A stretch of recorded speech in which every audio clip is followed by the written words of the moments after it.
Kita jangan jadi penonton dan komentator melihat musibah yang ada. Selalu kita katakan LGBT sebabnya, khamar, maksiat. Jangan-jangan sebab utamanya kita. Kenapa? Karena kita melakukan satu maksiat besar. Apa itu? Maksiatus sukut. Maksiat diam 1000 bahasa. Tidak mau melakukan amal ma'ruf nahi munkar. Ada LGBT, kau diam. Allah Subhanahu wa taala berfirman di dalam surat 7 ayat 165. Falamma nasu ma dzukiru bih anjaynal ladina yanhauna 'anis su wa akhadnal ladina dolamu bi adabim ba'is. Coba lihat apa kata Allah. Pada saat seorang yang melakukan amal ma'ruf nahi munkar berdakwah, kemudian orang-orang yang maksiat itu tetap maksiat, maka aku akan datangkan musibah, kata Allah. Yang aku selamatkan cuma satu kelompok yang melakukan amal ma'ruf nahi munkar. 2 kelompok tidak aku selamatkan. Siapa itu? Kelompok yang pertama melakukan maksiat. Kelompok yang kedua, kaum muslimin tidak melakukan maksiat tapi juga tidak mau melakukan amal ma'ruf nahi munkar.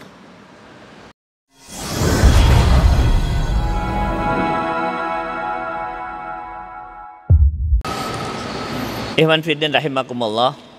Hari ini, hari Ahad ini kajian Sabtu ya, Sabtu. Hari ini hari Sabtu dan hari Ahad besok kajian yang kita lakukan apapun namanya tablek, tausiah, yang topik utamanya adalah mencermati bencana yang ada dan mencari sikap yang tepat. Itu dilakukan di banyak kota. Ya, hari ini dan besok.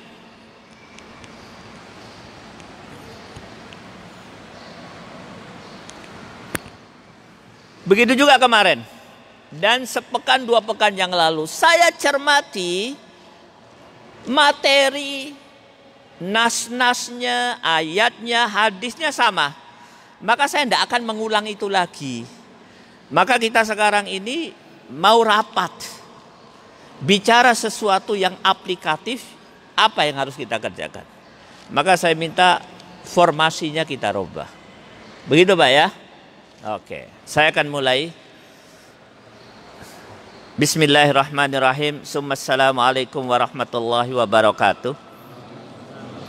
Innal hamdalillah nahmaduhu wa nasta'inuhu wa nastaghfiruh. Wa na'udzu billahi min syururi anfusina wa min sayyiati a'malina. May yahdihillahu fala mudhillalah wa may yudlil fala hadiyalah.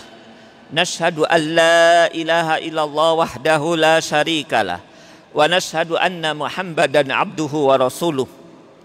Allahumma salli ala Sayyidina Muhammad wa ala alihi wa sahbihi wa man wala. Usikum wa nafsi bitaqwallah faqad fazal muttaqun.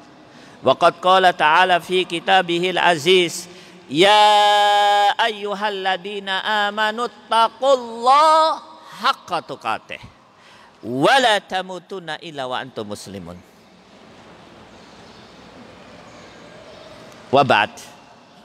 Ikhwanu fiddin rahimakumullah, bapak-bapak, ibu-ibu dan saudara-saudara sekalian yang dirahmati oleh Allah Subhanahu wa taala.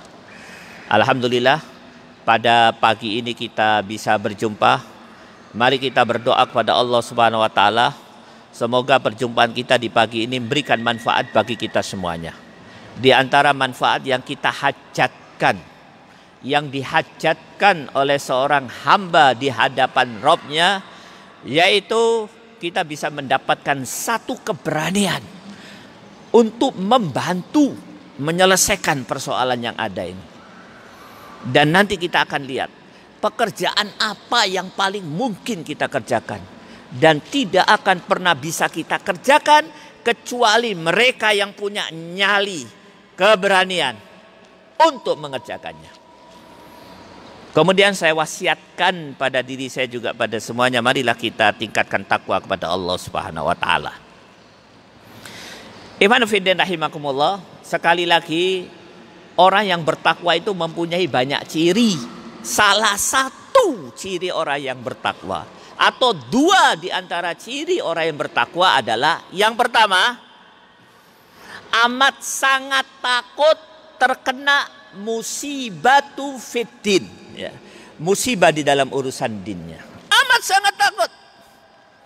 Ciri yang kedua, bersyukur apabila mendapatkan musibatu fid dunya.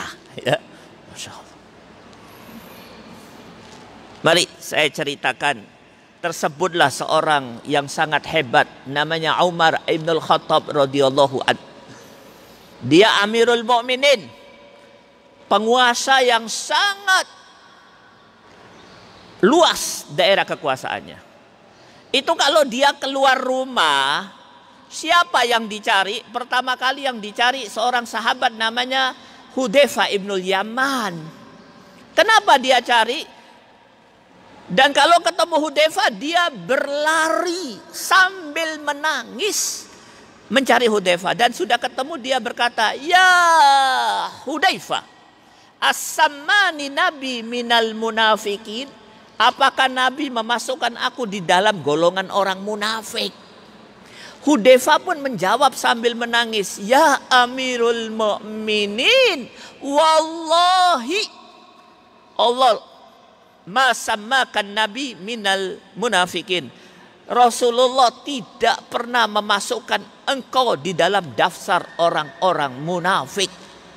Yahi, Hudzaifah ini memang seorang sahabat yang unik. Dia mempunyai satu keistimewaan yang diberikan oleh Allah, yaitu bisa tahu ini orang munafik atau orang mukmin. Maka kalau ada orang meninggal di Madinah, sahabat lihat Hudzaifah nyolatkan apa tidak. Kalau nyolatkan mukmin, kalau tidak munafik. Nah, Umar itu lari kalau ketemu Hudzaifah. "Ya Hudzaifah, as-sammani nabi minal munafikin." Sambil menangis. "Ya Hudzaifah, apakah Nabi memasukkan aku di dalam golongan orang munafik?" Hudzaifah menangis lebih keras lagi. "Wallahi ya Amirul Mukminin, Nabi tidak pernah memasukkan kau di dalam daftar orang munafik." Ini mukmin. Dia amat sangat takut mendapatkan musibatu fiddin, musibah di dalam urusan din. Salah satunya adalah an-nifaq, kemunafikan. Beda dengan orang sekarang. Setiap hari ke lab. Ada apa? Ngukur gula darah, kolesterol. Tapi dia tidak pernah tanggap kalau dia memiliki sifat munafik, anaknya memiliki sifat munafik. Anaknya tidak tahu sholat subuh. Dianya kalau sholat selalu terlambat. Ya, tidak pernah sholat kecuali melihat punggung orang lain. Ya, tidak pernah di saf pertama. Nah, ahlul masbuk. Ya. Ini ciri orang mukmin. Makanya Rasulullah mengajarkan kepada kita satu doa. Fala taj'al musibatana fi dinin. Ya Allah, jangan kau jadikan musibahku di dalam urusan din. Musibah urusan yang lain tidak ada masalah. Ciri yang pertama. Ciri yang kedua, orang munafik itu kalau mendapatkan musibah di dalam urusan dunia, bersyukur. Bersyukur. Ya. Saya sering ceritakan ini di dalam dakwah kita. Ada seorang tabi'in, ulama, namanya Mutarrif bin Abdillah. Anaknya wakejan 23, istrinya banyak. Ya, kalau istri satu anak 23 tidak mungkin. Itu anaknya yang paling dicintai meninggal. Apa yang dia lakukan? Dikubur. Setelah dikubur, orang-orang semua temannya datang ke rumahnya untuk takziah. Waktu takziah, Mutarrif masuk kamar pakai baju yang paling bagus, sorban yang paling mahal. Ketemu teman-temannya. Semua temannya memandang dengan segala kemarahan dan kebencian. Mutarrif heran. Anakku mati, temanku datang ke rumah, tapi wajahnya penuh dengan kebencian. Ada apa ini? Maka salah satu temannya berkata, Mutarrif, kau ini tak punya perasaan. Ada apa? Anakmu mati, kuburannya belum kering. Tapi kau pakai baju kayak orang mau kondangan. Manusia macam apa kau itu? Oh, jadi kau pandang aku seperti itu hanya karena aku pakai baju baru. Iya, tak punya perasaan kau. Kata Mutarrif, dengarkan perkataan Mutarrif. Terukir di dalam sejarah perkataannya. Wahai temanku, kalau aku menjadi orang yang paling kaya di muka bumi, dan Allah menawarkan kepadaku segelas air minum, kekayaanku aku tinggalkan semua untuk mengambil segelas air minum dari Allah Subhanahu wa taala.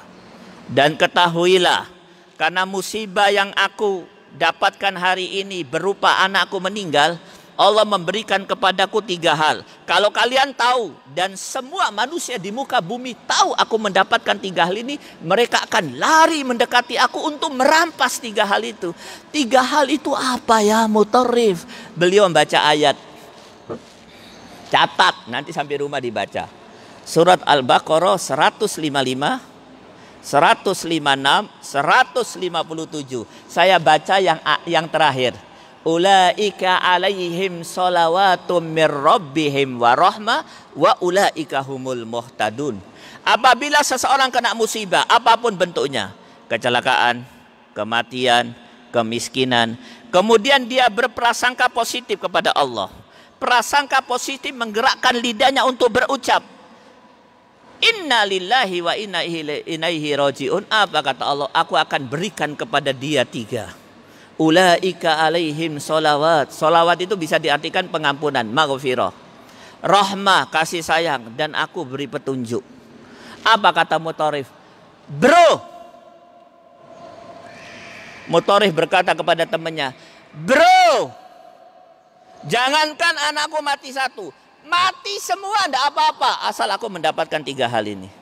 Dan ini hari raya yang paling besar di dalam kehidupanku. Jangan kau halangi aku untuk merayakannya dengan baju baru. Ini ciri orang mukmin. Sekali lagi saya ingatkan, orang mukmin apabila mendapatkan musibah fiddin, dia amat sangat takut. Dan itulah musibah yang sebenarnya. Tapi kalau dia mendapatkan musibah di dalam urusan dunia, dia akan bersyukur. Karena ini awal daripada kebahagiaan di akhirat. Masya Allah. Makanya ada seorang qadhi namanya Sureh Ibnu Haris Al-Kindi. Sureh ini ulama besar ya ahi. Tabi'in dan qadhi. Antum tahu bagaimana? Apa sebabnya dia menjadi qadhi yang amat sangat terkenal? Ya, dia menjadi qadhi mulai dari zamannya Umar, Abu Bakar, dan juga setelah itu. 40 tahun jadi qadhi. Apa sebabnya? Pada waktu itu Umar lagi berselisih dengan orang Arab dusun. Jadi Umar beli kuda pada seorang Arab. Setelah dibayar sama Umar, dinaikin kudanya, baru berjalan beberapa kilo, kudanya sakit, tidak bisa jalan. Loh, katanya ini Umar Amirul Mukminin ya ahi. Loh, saya ditipu. Maka Umar kembali kepada orang Arab dusun tersebut, mengatakan, loh, ini kudamu cacat. Kata orang Arab, enggak, waktu aku jual sehat kok. Oke, mari kita mencari hakim. Siapa yang kau pilih? Sureh. Sampai ke Sureh, maka Umar menyampaikan aduannya. Dijawab oleh Sureh, ya Amirul Mukminin, waktu kau beli kudamu itu sehat gak? Sehat. Sehat. Maka ambillah kuda itu, kau pulang ke rumahmu. Boleh kau kembalikan dengan syarat kudamu sehat pula. Umar tertegun. Kata Umar, pengadilan apa ini? Sederhana sekali, kalimatnya sedikit, dan amat sangat adil. Apa kata Umar?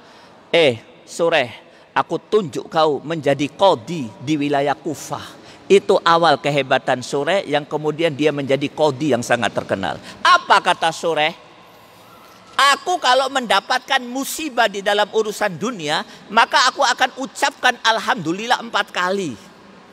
Atau mungkin belai kambing kalau sekarang. Kenapa? Pertama, musibah yang aku dapatkan bukan musibah yang lebih besar daripada itu. Ya. Katakanlah kalau aku sakit, alhamdulillah. Bukan aku, anakku, istriku sakit. Musibah yang aku dapatkan bukan yang lebih besar.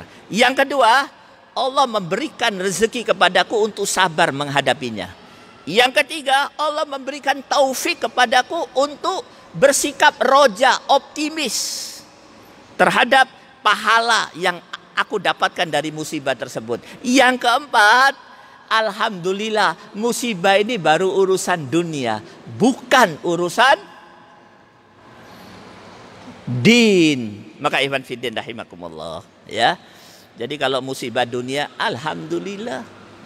Makanya doa musibah yang amat sangat terkenal itu kan, bukan menghindarkan dari musibah, tapi kita minta Allahumma inni as'aluka khairaha wa khaira ma fiha wa khaira ma arsalta bih wa khaira ma arsalta wa a'udzubika min syarriha wa syarri ma fiha wa syarri ma arsalta bih.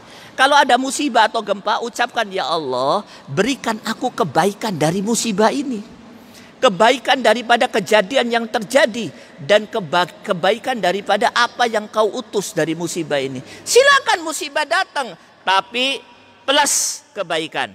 Kalau bisa sampai kepada puncak kebaikan. Apa puncak kebaikan yang didapatkan oleh seseorang yang mengenai musibah? Tambah taat, tambah siap menghadapi kematian, tambah menjauhi dosa, dan lain sebagainya. Ya, seperti kejadian di Lombok.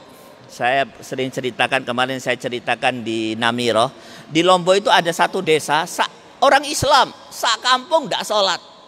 Ajib, tidak mau sholat. Kalau ditanya kenapa nggak sholat, sudah diwakilkan oleh kepala suku. Jadi yang sholat kepala suku toh. Alhamdulillah ada musibah. Alhamdulillah relawan sampai ke situ. Alhamdulillah ada dai diceramain, sekarang mereka sholat. Nikmat kan? Musibah. Musibah itu dunia. Maka ikhwan fiddin rahimakumullah, ya. Ini yang pertama. Nah, kemudian apa itu musibah? Al-musibah fiddin. Paling tidak digolong-golongkan oleh ulama, ya banyak pendapat, saya ambil yang paling mudah, ada 3. Yang pertama, asyirku wal bid'ah. Kalau kita melakukan kesyirikan atau bid'ah, itu kita sedang mendapatkan musibah. Lebih ngeri daripada diguncang oleh gempa. Lebih ngeri daripada terbawa arus tsunami. Itu kalau kita melakukan kesyirikan dan bid'ah. Karena kematian yang sebenarnya adalah kematian hati, kematian din yang ada di dalam dada kita. Apa kata ulama? Ya ajaban minan nas, yabkuna ala man mata jasadu, wala yabkuna ala man mata qalbu wa huwa asyad. Coba lihat. Saya heran melihat manusia ini menangis melihat orang yang mati jasadnya, tapi tidak pernah menangis melihat orang yang mati hatinya, dinnya. Padahal mati hati, mati din, asyad lebih dahsyat. Hari ini bergentayangan orang yang mati dinnya, tidak pernah kita tangisi. Baru mati jasadnya kita tangisi.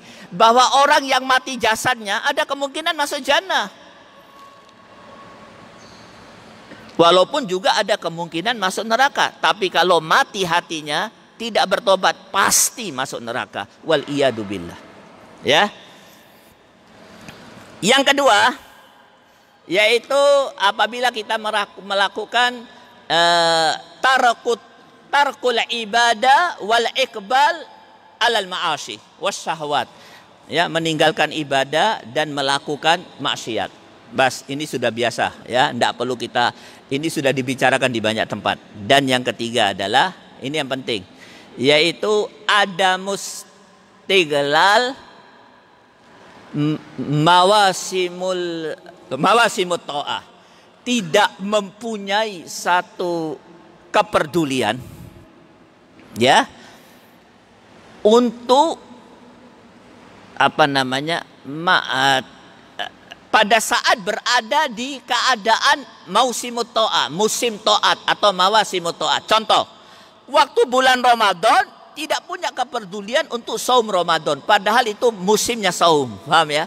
Waktu baca Al-Quran tidak peduli untuk baca Al-Quran. Waktu sholat jamaah tidak peduli untuk melakukan sholat jamaah. Ini semuanya musibah fiddin, kita tinggalkan. Oke, kita tidak perlu bahas. Waktu tinggal sedikit. Sekarang mari kita cermati kenapa terjadi musibah di dalam urusan dunia. Ya, musibah urusan dunia. Musibah di dalam dunia berupa apa? Tsunami. Apa tadi? Ditelan oleh bumi. Diputer seperti di blender atau di mixer. Dan lain sebagainya. Apa sebabnya? Banyak pendapat ulama, dan pendapat itu diambil dari nas-nas yang sharih, baik ayat Quran maupun hadis Nabi. Ya, saya cukup ambil sebagiannya yang ada hubungannya dengan kita. Paling tidak ada 4 hal. Yang pertama, meninggalkan amal ma'ruf nahi mungkar. Yahi, banyak maaf. Kita jangan jadi penonton dan komentator melihat musibah yang ada. Selalu kita katakan LGBT sebabnya, khamar, maksiat. Jangan-jangan sebab utamanya kita. Kenapa? Karena kita melakukan satu maksiat besar. Apa itu? Maksiatus sukut. Maksiat diam 1000 bahasa. Tidak mau melakukan amal ma'ruf nahi mungkar. Ada LGBT, kau diam.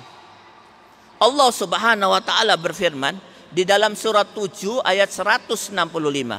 Falamma nasu ma dzukiru bih anjaynal ladina yanhauna 'anis su wa akhadnal ladina dolamu bi adabim ba'is. Coba lihat apa kata Allah. Pada saat seorang yang melakukan amal ma'ruf nahi mungkar berdakwah, kemudian orang-orang yang maksiat itu tetap maksiat, maka aku akan datangkan musibah, kata Allah. Yang aku selamatkan cuma 1 kelompok yang melakukan amal ma'ruf nahi mungkar. 2 kelompok tidak aku selamatkan. Siapa itu? Kelompok yang pertama melakukan maksiat. Kelompok yang kedua, kaum muslimin tidak melakukan maksiat tapi juga tidak mau melakukan amal ma'ruf nahi mungkar. Yahi, persoalannya ini tinggal kita mau apa tidak. Kalau kita mau, urusan selanjutnya urusan Allah Subhanahu wa taala. Mari saya ceritakan 2 kisah yang sangat ajaib.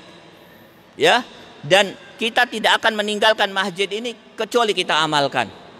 Kisah yang pertama, ada seorang, ini sering saya ceritakan, saya ulang kembali ya, di YouTube ada.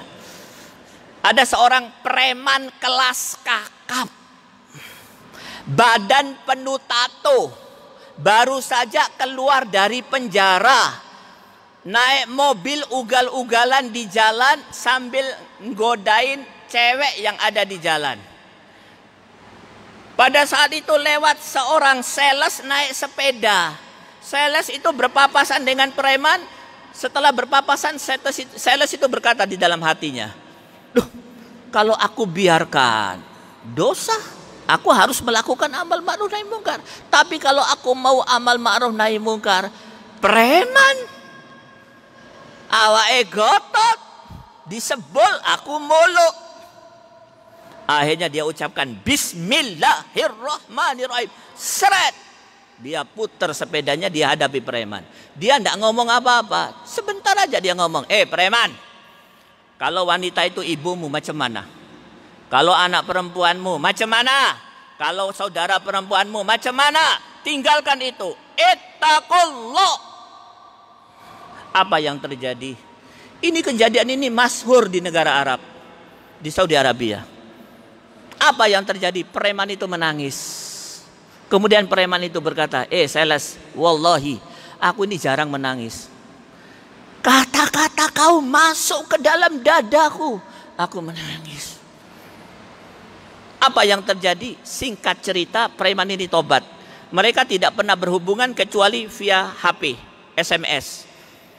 Setelah 3 bulan berhubungan pakai SMS, sudah tobat ini preman, si sales kangen, maka dia berkunjung ke rumahnya. Waktu masuk ke rumahnya, ketemu ibunya. Sales itu bertanya, "Bu, mana anak ibu yang preman itu?" Apa kata ibu? "Telat kau datang." "Loh, kenapa telat?" "Kami barusan pulang dari kuburan. Ngubur anakku." "Alhamdulillah," kata ibu ini.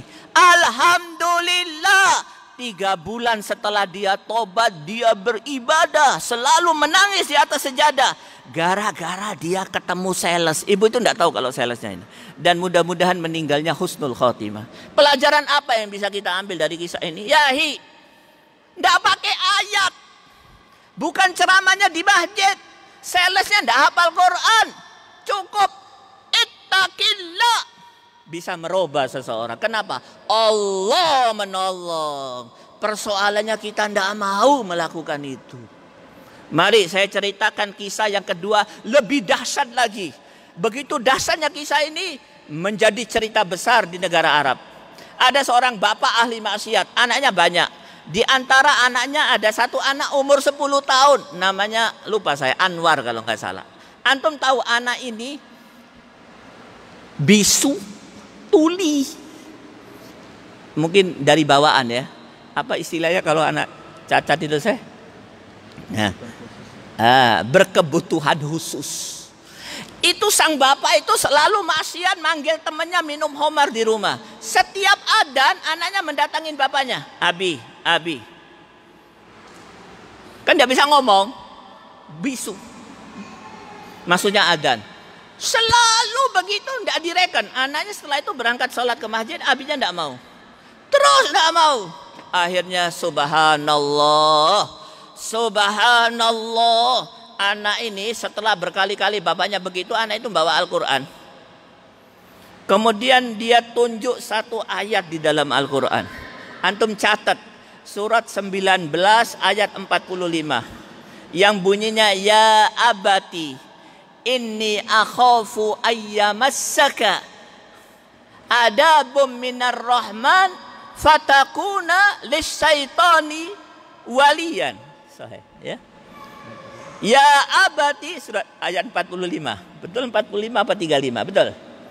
Surat 19 ayat 45. Yang bunyinya sahih. Wahai bapakku, dibaca oleh bapak. Dia tidak bisa baca. Dia tunjukkan ayat, dibuka sama bapaknya, dibaca sama bapaknya. Wahai bapakku, aku takut. Aku takut. Azab dari Allah akan mengenai kau. Kemudian engkau akan menjadi kawan daripada setan. Kejadian ini masuk ke dalam dada hati sang bapak. Sang bapak menangis terseduh-seduh. Dia usir kawan-kawannya. Dia gandeng tangan anaknya ke masjid. Waktu mau berangkat ke masjid sama anaknya diarahkan ke Masjid Nabawi. Akhirnya bapaknya ke Masjid Nabawi. Setelah itu tidak pernah sholat kecuali di Masjid Nabawi. Setelah tobat sang bapak itu, dia datengin ibunya. Ibunya wanita soleha. Dia tanya, istriku, ngomong-ngomong, aku mau tanya. Sudah lama aku mau tanya, tapi sekarang baru ingat. Kaukah yang menunjukkan kepada anakku surat 19 ayat 45? Kata istrinya, wallahi bukan aku. Ajib. Ajib. Anak ini tahu ayat ini dan ditunjukkan kepada bapaknya. Ihwanu fiddin rahimakumullah. Inilah pertolongan Allah bagi mereka yang melakukan amal ma'ruf nahi mungkar. Banyak maaf, kita tidak usah bicara panjang lebar, ya. Tidak usah bicara panjang lebar. Kita urusan amal ma'ruf nahi mungkar di bawah standar. Mari saya tunjukkan kepada antum banyak peluang untuk melakukan amal ma'ruf nahi mungkar. Tapi sebelum saya bahas ini, ada 4 musibah besar.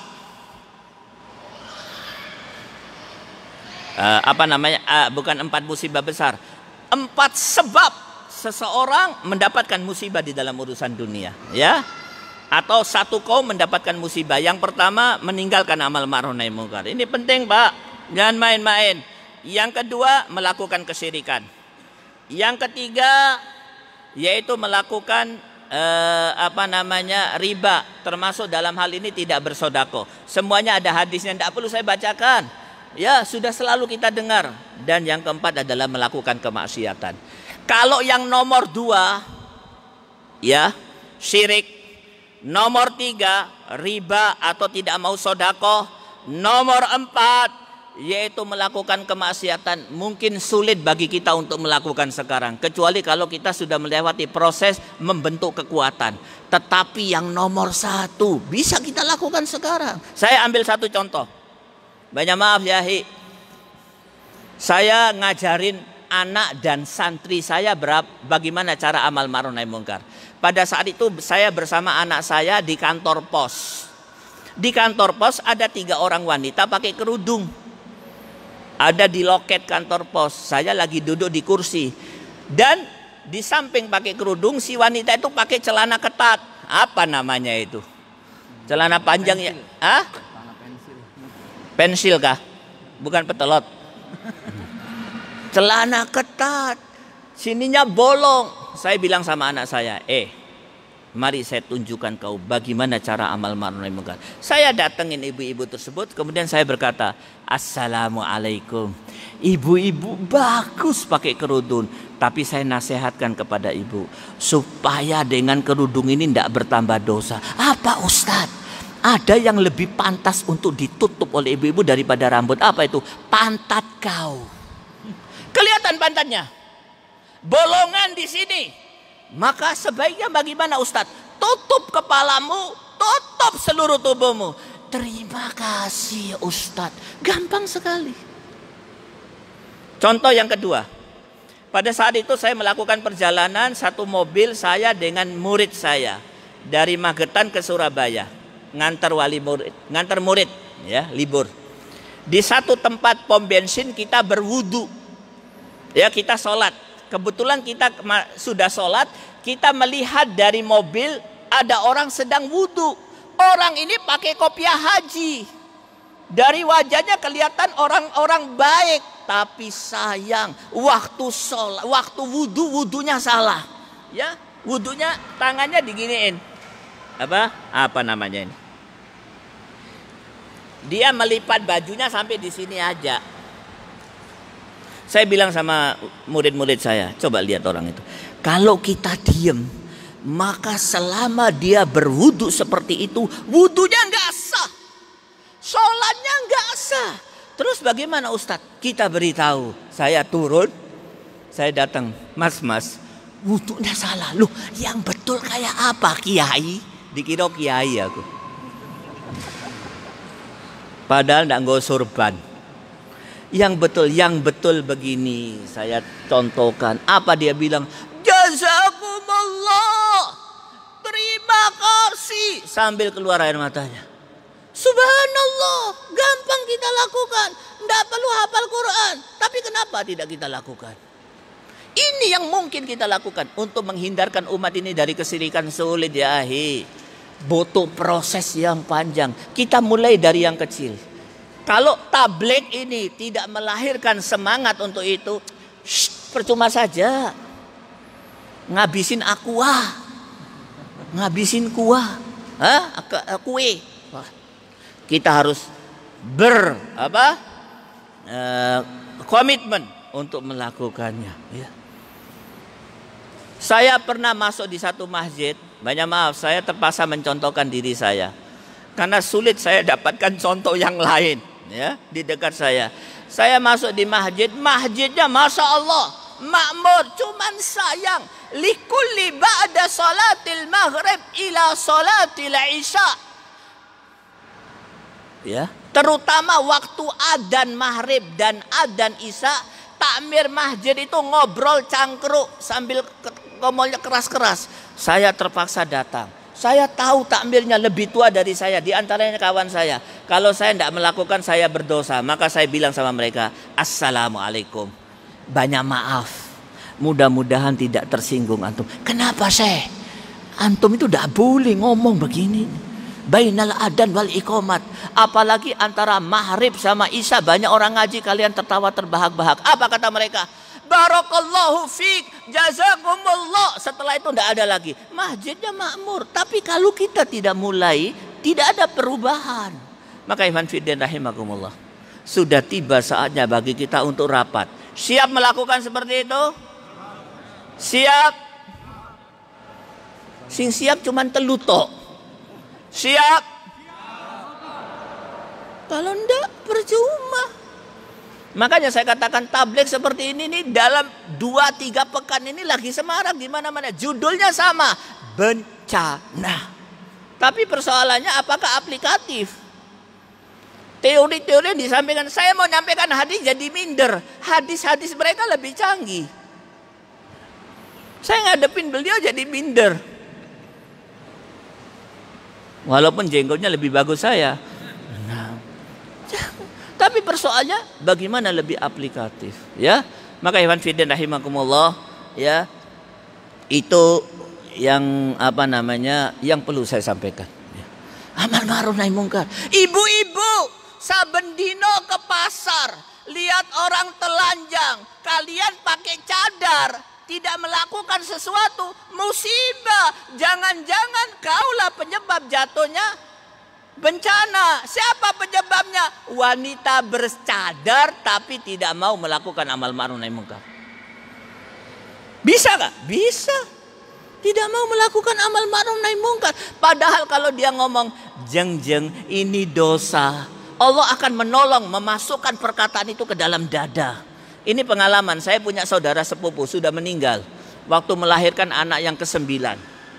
Dia itu wanita yang bebas, kemana-mana you can see. Dikasih pengajian tidak berubah. Subhanallah. Antum tahu berubahnya bagaimana? Diajak oleh sepupu saya yang lain. Jadi saya punya sepupu ini, ada sepupu yang lain. Karena 3 orang tua kita bersaudara. Diajak makan ikan di pantai. Hanya ngomong 5 menit saja. Dosa loh kalau tidak pakai jilbab. Kalau kelihatan bajumu, badanmu lekuk-lekuk, dosa. Apa yang terjadi? Seiring dengan gelombang yang membawa angin segar, perkataan itu masuk ke dalam dadanya. Besoknya, belum sampai besoknya, langsung dia tutup seluruh badannya dengan cadarnya. Subhanallah, kemarin ikut pengajian berkali-kali tidak masuk, ini hanya sambil makan ikan. Dosa loh, langsung berubah. Karena Allah subhanahu wa ta'ala menolong. Maka ikhwan fillah rahimakumullah, sudah tiba saatnya. Jangan ngaku jadi remas masjid kalau tidak bisa melakukan amal ma'ruf nahi mungkar. Jangan ngaku sebagai takmir masjid kalau tidak bisa melakukan ini. Jangan ngaku sebagai aktivis muslim. Mari saya tunjukkan kepada antum. Antum buka surat 40 Luqman, surat 31 ayat 17. Apa kata Allah? Ya bunayya aqimis shalah wa'mur bil ma'ruf wanha 'anil munkar wasbir 'ala ma asabak inna dzalika min azmil umur. Loh, enggak main-main. Ini yang memberi nasihat siapa? Luqmanul Hakim. Nasihatnya kepada siapa? Anaknya. Anaknya sudah mahasiswa SMA atau kuliah. Ya bunayya, belum lulus SD. Ya bunayya itu arek cilik. Kalau gulam SMA, kalau syabab mungkin sudah kuliah. Ya bunayya. Ada nggak universitas ya bunayya? Yang ada TK ya bunayya. Kuliah di mana? Universitas ya bunayya. Semua orang ketawa. Anak kecil, apa nasihatnya? Azmil umur. Persoalan yang penting di dalam din. Kalau nggak difahami, rusak dinnya. Nasihat kepada anaknya, nasihat yang serius. Apa itu? 1. Aqimis shalah, vertikal. Sebaik-baik hubungan hamba dengan Robnya. Yang kedua, wa'mur bil ma'ruf wanha 'anil munkar.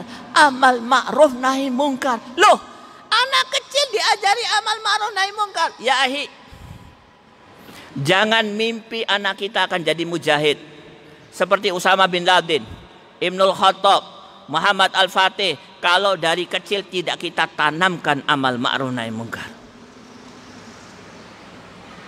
Jangan mimpi anak kita menjadi dai seperti Mus'ab bin Umar, seperti Abu Bakar As-Siddiq, seperti para nabi. Kalau sejak kecil tidak kita tanamkan amal ma'ruf nahi munkar, kita ini selalu melakukan aktivitas mimpi.